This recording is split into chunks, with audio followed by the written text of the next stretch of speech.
A few moments later. Hello, hello, sir. How are you doing? Good, how are you? I am fantastic. Thank you so much for agreeing to coach me. No problem, no problem. So I found a couple of games that you lost and I want to take a look at. It was actually really hard because all your games were really, really good. Let's look through this game, right?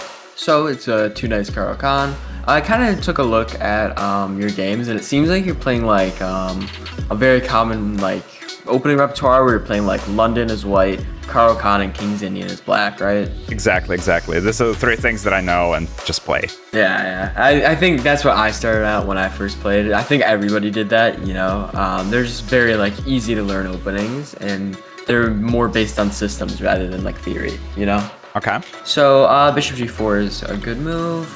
And then here, so can I ask you, why did you take here? So when I watched the Caro Kann tutorial, what they say is that your white bishop is your bad bishop, right? So you want to look for any opportunity to trade it just because all your pawns are at white and, you know, you want to keep the black one, but you don't care about the white one as much. And you can get it out of the way, that's good.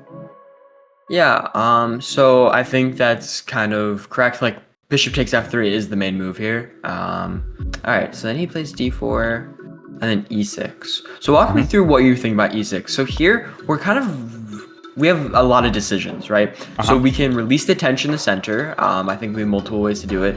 We can develop other pieces. Like, we have a bunch of different like ways to develop. So take some time and kind of walk through like, why did you pick e6 and would you have done something different? Like, I kind of know the basics of Caro Kann structure. I know you're supposed to build this pretty triangle, right? E6 kind of finishes it. Is this the best move in this position? I mean, I don't know. So, like, one recent video that I saw is they actually recommend breaking on the c5, but you probably don't want to do it until you free your black bishop. So I think the idea of this move was to just develop my black bishop. Okay. Yeah, that's perfectly fine. Both moves are good. So let's just take quickly like a look at this. So takes, knight takes. What maybe do we want to play here? Well, what about e6 here? So if we look at this difference, do you notice a difference in their center? Like, what do you notice from here? So here, what do you notice about their center? What changed basically? Well, they have more of the center now. I have better dominance on the horse and, you know, the pawns in the center. I don't have that as much. Okay, so yeah, basically you trade off your d-pawn for the e-pawn. But I think after something maybe like knight takes here, basically this pawn kind of becomes weak. In this structure, I honestly see a lot in like these Caro Kann French, maybe Slav structures, where Getting like smarter you're with basically Seary. playing against this pawn. Sure, both your pawns are like here. It's a very solid and very like good idea, I guess. So I would maybe look at something like this, and maybe developing is really easy here. Wouldn't you agree? Like, maybe they have the bishop pair, but our development is very like easy and seamless. Yeah, so that's kind of like what I looked at. So you went with e6. It's a fine move. You do allow them to play e5. Knight comes back. There's really nowhere else. Like, I guess you can make the argument for knight g8 to bring it to f5. Typically, when this structure is closed like this, oops, sorry, my arrows are bad. The knight is really good on f5, and if you can get them to castle kingside, it usually baits out g4 because that's the only way to kick the knight out, and it will weaken their kingside. But okay, this also seems like a fine move. All right, and then h4. So what do you think about this move? What are your opinions of it? Setting up a push on the king's side. Actually, I have no idea what to even think about this move. I mean, the only other thing is maybe it's setting up for like a bishop play. So the c1 bishop, move it to like g5. Yeah, I definitely agree with you. I mean, that doesn't seem very... I don't know. They have the queen there, so maybe it could be strong, right? I cannot cover with the pawn as easy, right? And maybe after all the trades, I would maybe lose a piece. Maybe I would lose a queen there. I don't know. Okay, yeah, so what's your like overall summary? Do you think it was a good move or a bad move? I don't think I would have made that move. I think I would, you know, look for just more development on their side, free up the bishop pair, and just look to castle. So not in my book, but I mean, I'm 700, so... Yeah, so, no, I mean, it's fine. So this move ends up not being a great move. I think because you're, like, what I like to teach my students is I like to treat the opening as a race, right? Maybe this might be a little bit more of a beginner thing for you. Maybe you're a little bit too advanced. But like generally, I teach like develop your pieces, take control of center, get your king safe, right? So here, a move like h4, it really doesn't do any of that, right? They're kind of lagging behind in the race. So what I would probably play here is maybe I would play bishop e7, right? Because you mentioned, I totally agree with you. Like the only idea he has with this is probably to bring the bishop to g5. So we have to ask ourselves, A, is it okay for the bishop to be there? And if it is okay for the bishop to be there, what are we gonna do instead, right? So the move you play here is bishop b4. There's nothing wrong with this move. I guess it's given it an accuracy. I don't know if I myself would give it an accuracy. But I think just maybe because of this idea. It's a little more dangerous to do that. So what about a3 here? What would you play after a3? Yeah, that's like a very obvious response, right? Capturing the horse is not as good because, you know, it wouldn't even really weaken his pawn structure or anything. You could just probably retake with the queens. Plus, that's generally the bishop that you want to keep in Kann. So, I mean, yeah, you really only have two choices here. I mean, well, three choices, right? You go for the trade, then maybe you put it back to e7 where you originally suggested it being, or you try to shuffle it back. The problem with a5 is actually, like after something like b4, you're just you've no space here, and you have no pawn breaks, right? So here, one of your major pawn breaks is going to play c5, right? If we go back, one of your major ideas to get space, because the knight's on c3, right? Typically in these types of structures, when you play c5, they play c3, right? And reinforces their center. They can't do that right now. So it ends up being even back here. c5 is one of the better moves. I think it's c5, queen b6, and bishop b7. All of these kind of talk about that plan that I was referring to with stopping bishop g5. So yeah. So here, what ends up happening is a3 is probably better for them because bishop a5 is lost. Bishop e7 is probably your best move.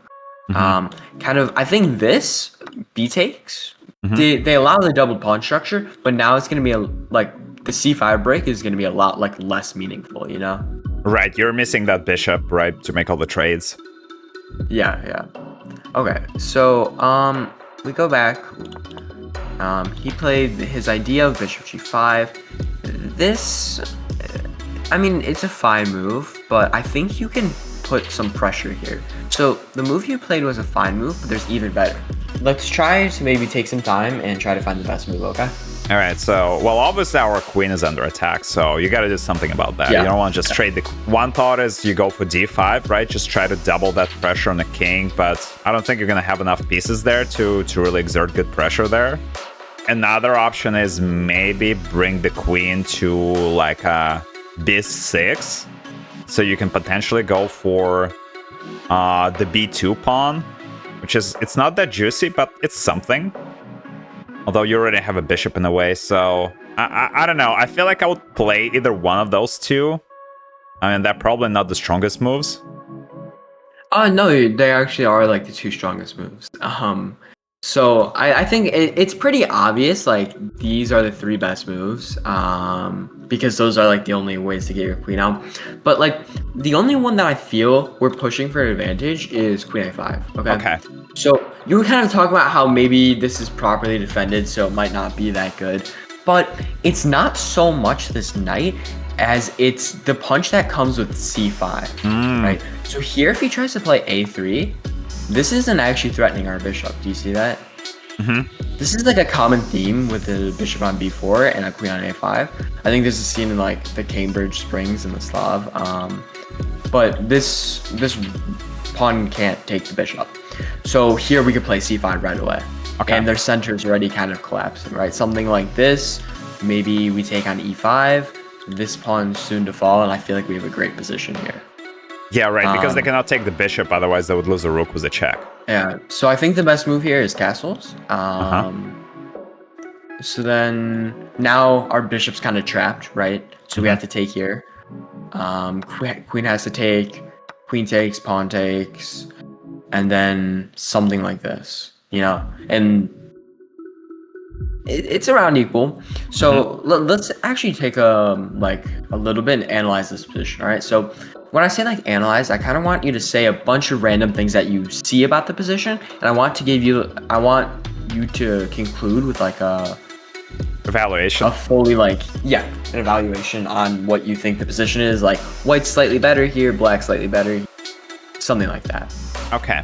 So, well, with the pieces, right? The pieces are even except for he's got a bishop pair, and I have the knight pair. And I think people usually say that the bishop pair is a better pair in the late game. Yeah, so I guess like the knight pair kind of doesn't exist, right? Because the whole idea why a bishop pair is so strong is because each controls a set of like colored diagonals. So this controls all the dark squares, this controls all the light squares. Knights are kind of like, they control everything, right? So that's why the bishop pair is especially important, because you get control of both color complexes. Does that make sense? Yeah, no, it totally does. But I mean, one thing that I like about having knights is like obviously they're better in a close positions, which I mean this position is fairly close, right? The center is completely locked.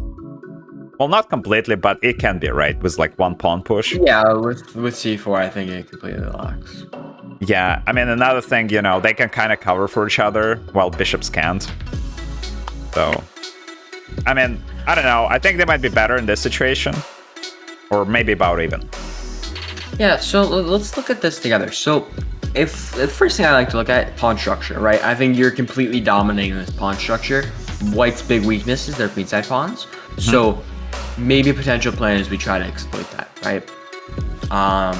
Okay, so then we look at piece activity, right? What do we think about this bishop? Do we think it's doing a good job there, or it's doing a bad job? That bishop right there.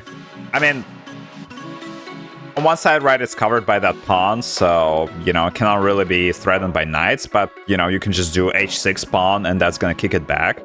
It doesn't really, you know, there are no pieces right there, right? It's not really causing any major issues outside of just, you want to castle long. Exactly, yeah. I think one main issue is it's stopping you from casting long. Now, maybe you don't want to cast along here, but it is always stopping you. Okay.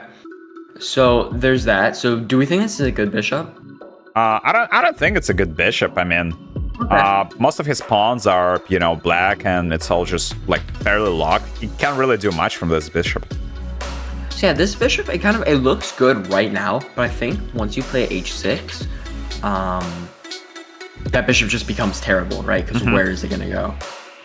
So then this bishop, how do we feel about this bishop? Okay, this bishop is actually, I think it's quite strong, because I have 3 pieces there on the skewer, right? There is a king and 2 horses. So you're saying here? Yeah. Here. I mean, yeah. It can be pretty strong. I mean, you can also kick it back with the pawn potentially, but I mean, obviously that's, I think, is a strong position just because there are 3 pieces on the line. One of them is a king.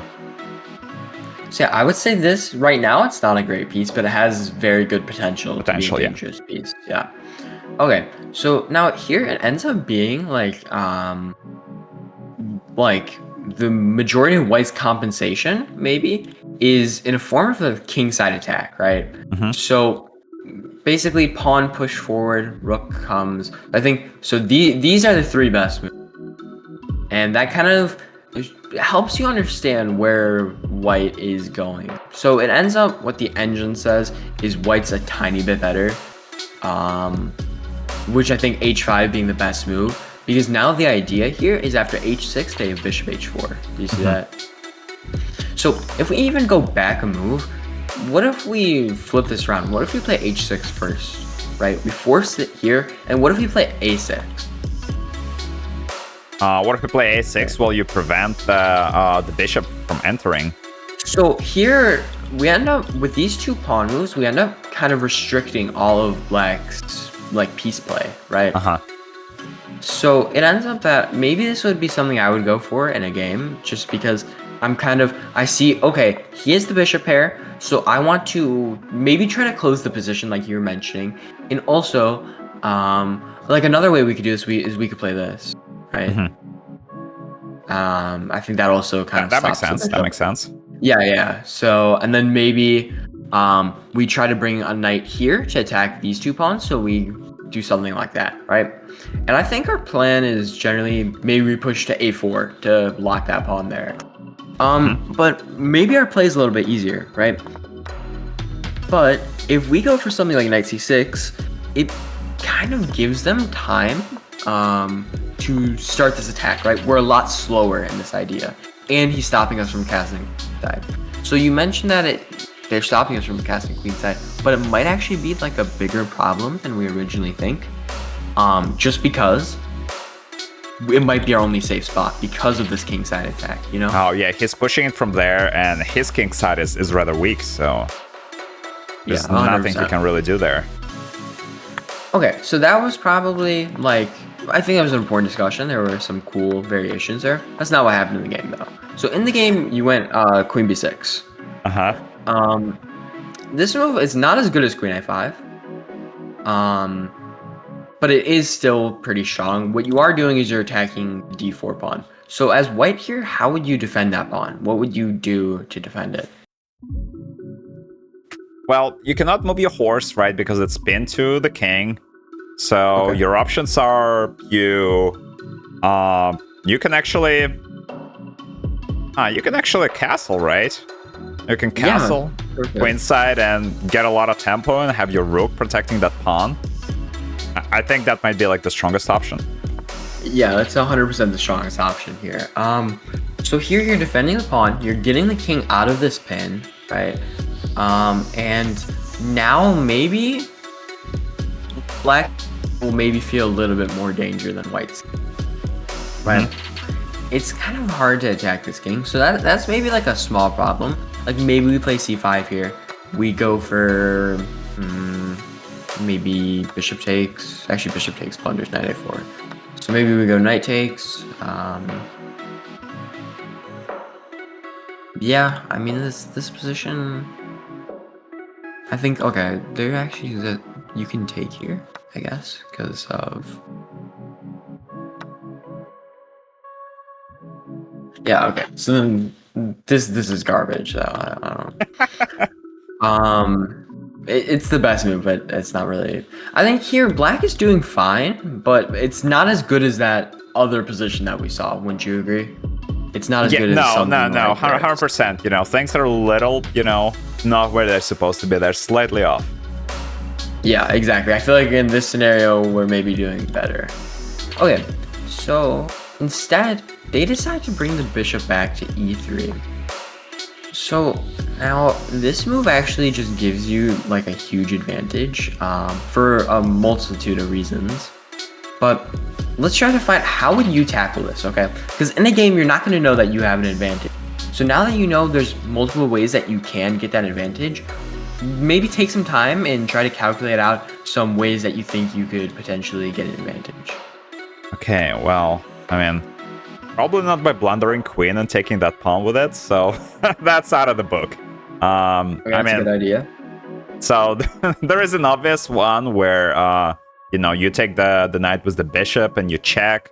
Maybe we still take the knight. That goes to trade, and maybe the queen goes for b2. Although he'll probably defend with like a queen. In which case, you do get the c3 with the check. Yeah, so you are winning a pawn, and this is winning for you. Now, this isn't the best way, but it's the most straightforward way, in my opinion. So what the engine is suggesting is c5, and this is like, I know you're talking about a lot of themes in the Caro Kann, which is good that you're understanding them. Like, I kind of went into this thinking that you like only had very, very basic knowledge, and like you saw those on like YouTube or something and picked them up, just learning the moves, not the ideas. So you are pretty like well versed on the ideas. But I think this c5 break in like the Caro Kann and the French, it's kind of what this whole idea is, right? You're allowing them to advance in the center, take a space disadvantage to poke at it from a side, right? So here c5 ends up being the best just because if they take, which is a bad move, for I think this reason and just this reason, because e5 is super, super weak, right? So, and then their best move is castling, and you get something like this, and I'd probably play queen a5. right? So something like king b2, maybe you play c4. And we saw this previously. I think, was it this variation? Yeah.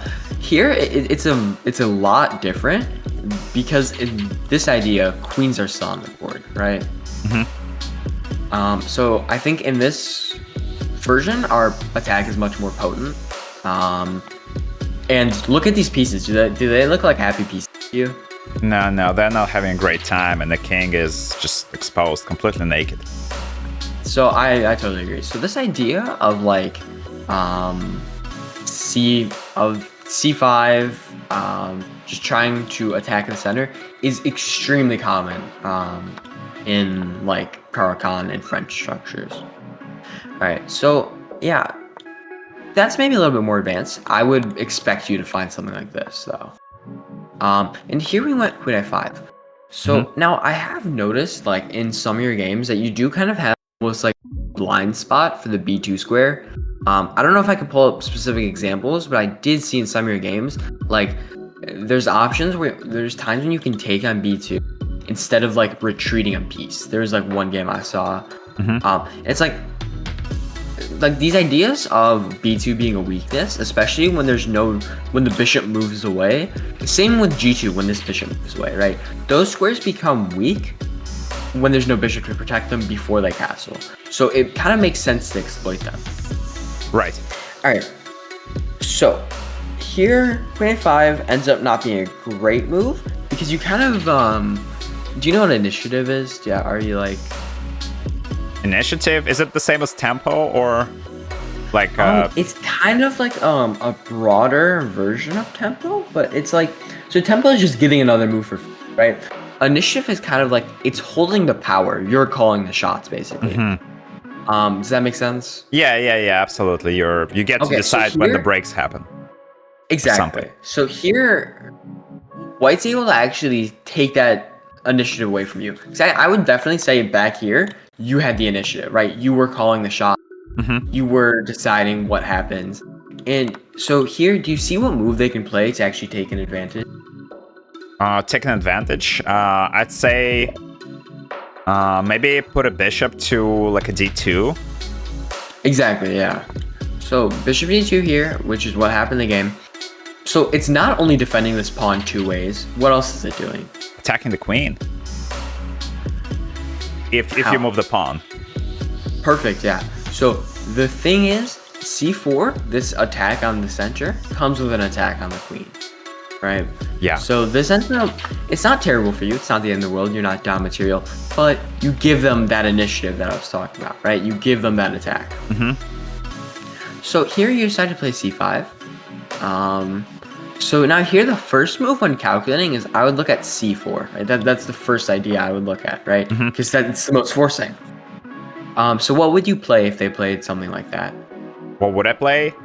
Well, you obviously want to get the queen out of danger, right? So, yeah, let's try not to lose that. Yeah, there are not a lot of great squares for it. I mean, maybe you could argue for like a... I don't know, I think a4 can be a little safe. Right, there isn't really like a b pawn to pressure it there. I mean, alternatively, you pull back. You can like even hide like at c7 or something. But I feel like that's kind of, you know, losing a lot of the position. You probably want to keep the queen in this corner, given that, you know, it's a little weak already without that pawn. So maybe I would do like a... What did I say? Did I say a4? Yeah, you said a4. Yeah. Yeah. All right. I'll commit to that then. Okay. Yeah. So you're completely right. A4 ends up being the best move. Like the main idea with it is this pawn is actually this c pawn is pinned, right? So it can't, because if we look at this looks like it wins pawn from white. But did you see when they take? What can you do instead of taking back? Instead of taking it back, I can maybe take the d4 pawn with the queen, and then put pressure on the rook. So this basically is very, very good for black here. Yeah. So like rook b5, maybe here. And yeah. So, that's basically why queen a4 is probably the best. So c4 isn't actually that dangerous, right? So in the game, bishop d3 was played. It's a fine move, right? There's nothing wrong with it. I think definitely this still might be a threat. Here you go, c4. Yeah, this is good. I think though the difference is in this scenario, why this maybe not be as good is in all those other ideas when we saw c4, the king was committed to the queen side, right? Here they have a chance to go king side.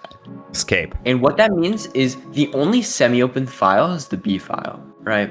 So the king gets out of your attack, and now what's gonna happen is they're gonna bring like a rook over and just kind of double up and pile up. And it ends up being pretty annoying for you. So I think let's try to find some alternatives to c4. It's not a bad move. It's definitely not a bad move. But I kind of feel like it maybe like settles the structure a little bit too early, or fixes the structure too early. Okay. All right. So I mean, if that's the case, then I mean, maybe it's a good chance to develop a knight. Okay. So what would you play here? Maybe like a c6. Push the knight to c6. Yeah, this is probably just the best move. Playing it simple. We already saw that maybe c4 doesn't have the biggest bite, right? So I think knight c6 is probably our best option here. So let's see what he does to react to this. So you castle kingside. How do you feel about this move? Do you feel like it was a good move, a bad move? Well, that's a great question. I mean, you know, that I think that adds more safety to the king. Although, I mean, I gotta say, right, his queen is already in that corner, right? He's got bishops, both of them kind of pointing over that way. So maybe it's a little easy for him to set up an attack. I mean, I don't know. I think in my head, right, I just kind of view castling as kind of, you know, like a good thing, right? No matter what. So, I don't know. Yeah, I think it's okay. I honestly, I don't think it's that great of an idea, because look at where all his pieces are pointing. Where are they pointing? Yeah, the king side, right? Where are all your pieces? Like all of your pieces are on the queen side. So what ends up happening is they basically just get like an attack for free, right? So they set up something like this, and they have ideas, and basically there's nothing you can really do about it. Right, I think your best move is like king h8, when just h5. Oh, so actually I made position worse by castling. Yeah, you actually made your king a little bit unsafe. So here, I would probably keep my king in the center the entire game. Like I'm gonna be honest, because if we go queen side, open b file, and we kind of get destroyed over there, we castle king side, like pawn, storm, whatever, right? All their pieces are pointing in. Okay. Keep it in the center. Do they even have like a tangible attack? Like how are they getting attacked? Like I give you like 5 moves in a row, obviously not something stupid like this, right? But if I give you like a couple moves in a row to kind of just plan out as white how you're kind of attacking this, or how you're going through with an attack on the king, what would you come up with? So maybe take some time here, try to put yourself in white shoes. I'll even like flip the board. How are you attacking this king? Oh wow, okay, the board just flipped. All right, so yeah, I know it always changes perspective so much. Yeah, so you already have the h4 pawn, you know, relatively far, well, at the middle side. So maybe try to push it over that way. I mean, maybe you would need to like sacrifice a piece over. So let's just say, yeah, push g4 pawn forward and just try to break it and maybe bring the rook into play. Okay, so you're basically saying push this up. What if they play here? So what if they lock it like that? What if they lock it? Yeah, okay, so if they lock it, you mean they bring it to like G6 and then like you can either you get your pawn to H6 like you planned, and they just play G6. Oh, okay. So that happens, then I don't know, I suppose you're gonna need more pawns. Yeah. So it ends up being like, this is not an easy thing. I couldn't even give you an answer, to be honest. So kind of, doesn't this show, like, it's a very rare example. The king is honestly the most safe in the center. And I think once you like put it from White's point of view, like, okay, how would I attack Black's king? You kind of realize this is basically impossible, right? Like, I guess you could play something like this and try to target weak pawns. But it ends up like it's pretty relatively easy to defend. So yeah, like, honestly, here I really wouldn't castle.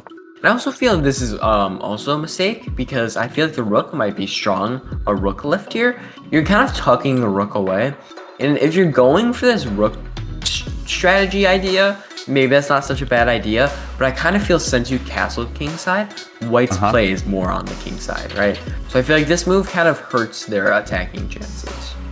Okay. I mean, another like reason for me to castle is because I want to connect the rooks, right? Otherwise, like, how do you even do that?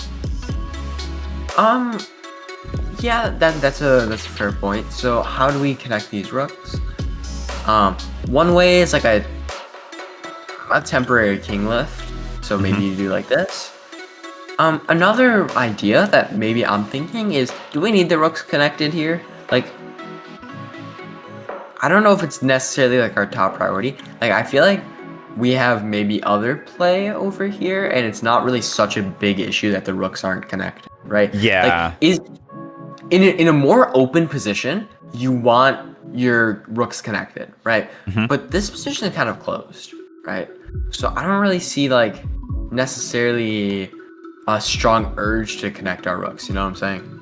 Yeah, I mean, yeah, that makes sense, right? There are other low-hanging fruits, and I don't know. I think it's just like a very simple game plan that I follow in my head. Yeah. No, I mean, it's definitely like good to have these principles down.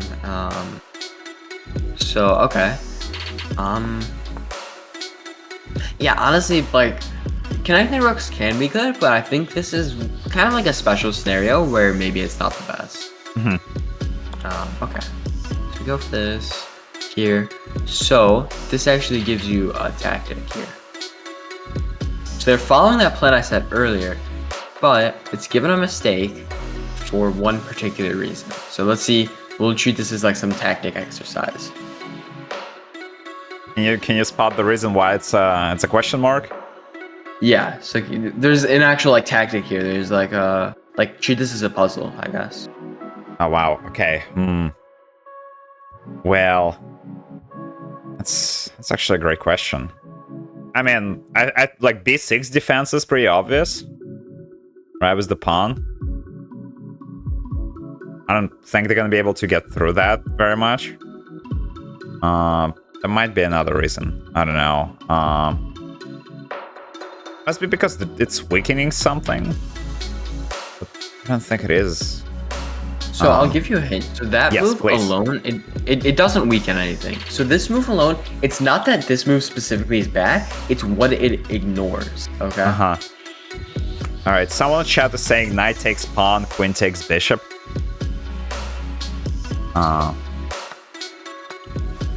Yeah, so this is the idea that you had.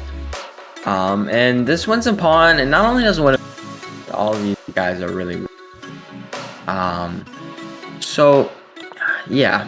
So here we played b5. Now I feel like this move, it misses the tactic, but I feel like it's also like a grave mistake, because here this pawn, it has potential to be attacked a lot more than if we put that pawn on b6. So if we put that pawn on b6, the downside is our queen can't come as easily to the king side, or can't maneuver as easily. But maybe we bring it to a6 and we can reroute it. It's a little bit slower, but this pawn is virtually untouchable, right? White's not getting through on the queen side. So here you're giving them a target to poke at, right? Yeah. So I think it's best, like in these scenarios, especially when there's one open, semi-open file, try to make those pieces as safe as possible. That makes sense. All right. Okay, so here he played h5. Now this is given another mistake because of the same tactic. H6. All these moves are gonna say bad. But also, I do kind of feel like this move is maybe a mistake on itself, because here, honestly, white sometimes pushes his pawn to force out h6. So h6 weakens something. So your job is to figure out what it weakens. Well, it gives him an angle to get the queen in there, right? To h7, like reroute the queen and, you know, put the bishop behind it. Okay.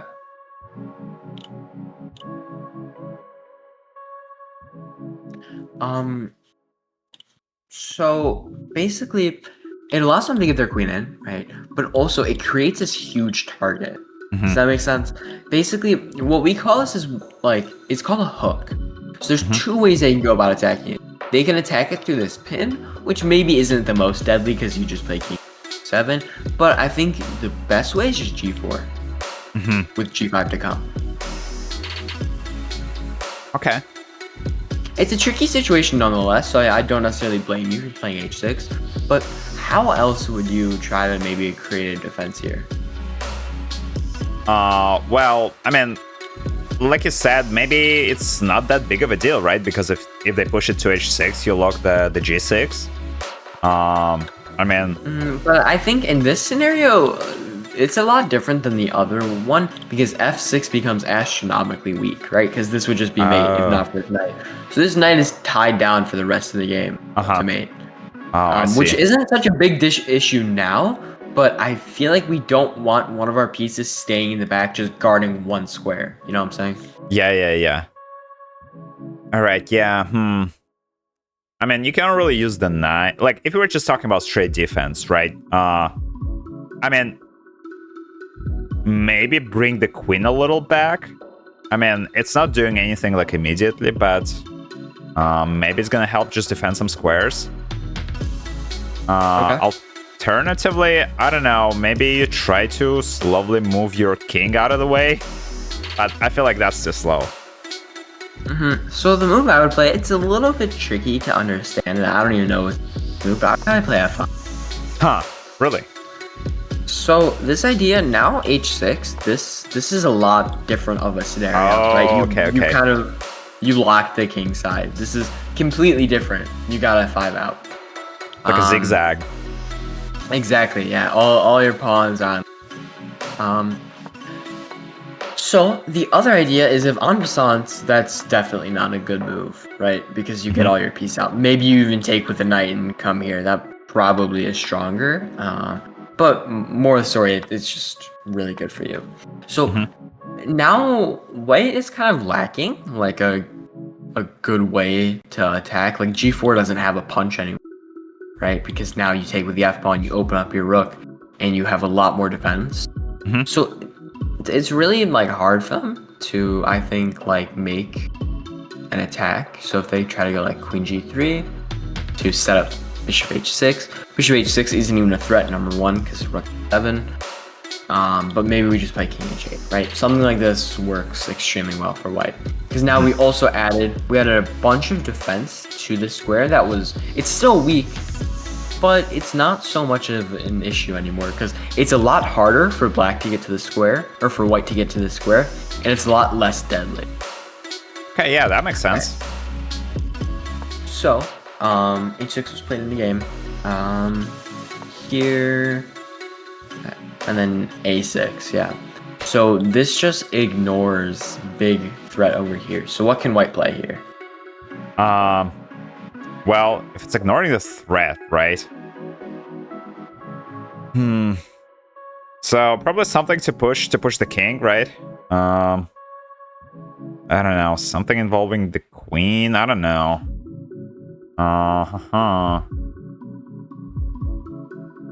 It's a good question.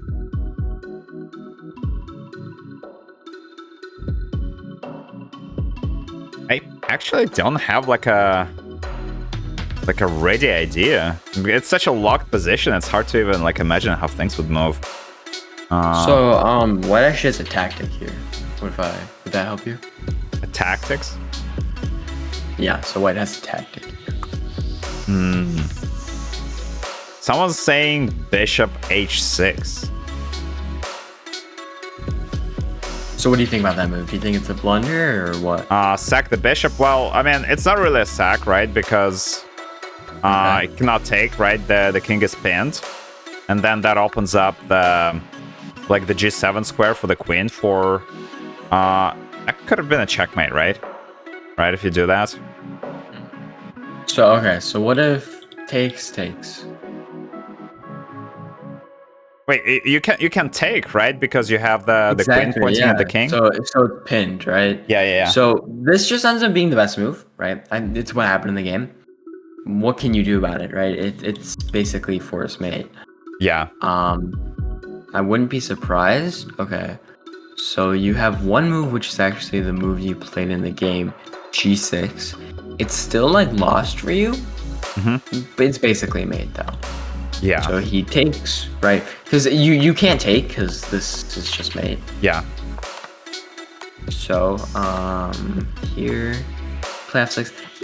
It's given a mistake, but honestly, it's a nice. It's a good. Okay, so yeah, it gives me a little bit of life, but not a lot. Maybe I would take with a rook, just because, like, your knight maybe looks cool here, but what is it really? You know, it's actually kind of getting restricted by the pawn rather than attacking it. So maybe with a rook, everything is kind of like a little bit more like open now. Yeah, that makes sense. Okay. So you take with a knight, pawn takes, and also you lose that pawn. He gives that check, king goes up. This feels honestly not the best way to continue. Like it's kingside, queenside. Yeah, right. Loses the focus. Yeah, it ends up being the third best move. But honestly, I don't know if I'm crazy, but I might play something like f3 here. And my idea is to play king f2 and then get my rooks on this. Oh, that makes sense. That's clever. It's not the best move, but maybe that's just starting an attack. I mean, it's probably simplest, right? That's your probably quickest way to bring in another attacker. Or you can do the idea of king h2, rook h1, king g1. That's always another possible idea. Okay, so he plays a4. You take here. Do you see a potential problem with that?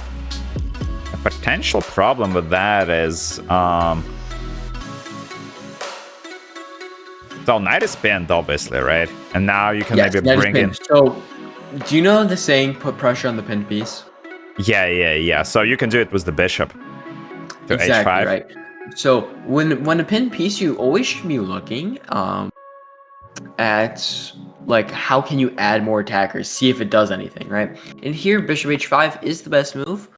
I think that's one of your only ways to defend it. And now, like your king is just your down material king shambles. I don't know why he queens here. Honestly, it's kind of nice if you take the pawn because you walk into it instead. Okay, but he does that. He trades. Well, walk me through. What was your idea here? I think it's just last ditch effort, right? Maybe he misses something and I get to pretty much do what you described, right? Yeah, have like a queen and the rook covering her for like a, just a cheeky checkmate. I was just desperate there. Okay, yeah, that's fair. Okay, so he plays rook h1, you play h7. I would probably try defending that pawn, but I mean, I get what you're going for, right? Ooh, this is a nice spot by white. Yeah, so for sure. It's skewering your king and queen, but you can't take it because of the pin. So it relies on like a bunch of different. Yeah. So you resign here. All right. So yeah, this was a very like informative game. Again, it was hard. You win most of your games number one, and the games you lose, they're like not really your fault, right? So what are some takeaways? What did you take away from that game? Yeah, well, I think a couple things, right? So one is, just gotta go back to like Caro fundamentals where you're trying to set up that break Yeah. Right, and always gonna kind of eye for that. 2 is, castling is not always the best option, like especially if the center is locked. And it's probably better. King is probably safer there, and you can just walk it to connect the rooks. Another thing was like, it's probably not the best idea to push the B and A pawns as black. Yeah, like, so too far. when there was that semi-open files. Mhm. Let's try to go back here. So there was that open file or semi-open file. You understand what that means, right? Yeah. So an open file would be there's no pawns. A semi-open file would be like the closed file would something like these, right? So here, this is White's main source of counterplay on the queen side. Not counterplay, but like attack on the queen side. So you kind of you're inviting weakness, right? Right. So yeah, I think this was overall a good game by you. I think maybe in this up here there were some different ways to play it with maybe queen b2. And we looked at also the c5 ideas and a lot of these lines where c4, stuff like this, right? I feel like this attack is very, very good for black. If we go back further, we spent a long time. What line was it that we looked at? Okay, I found it. This one. So, where if he goes for this castles move right away, instead of taking, so he castles, and we spent a long time. I think this is a good teaching moment because it kind of shows you like playing against their pieces, right? So it's a close position. I think maybe we said C better, but we kind of lock their pieces. We close the position, and maybe this isn't so bad for you. I think still a little bit of an attack, but I think both their pieces are terrible. Don't really have any opportunity to be good, right? All right. So, any other thoughts, comments, concerns on that game?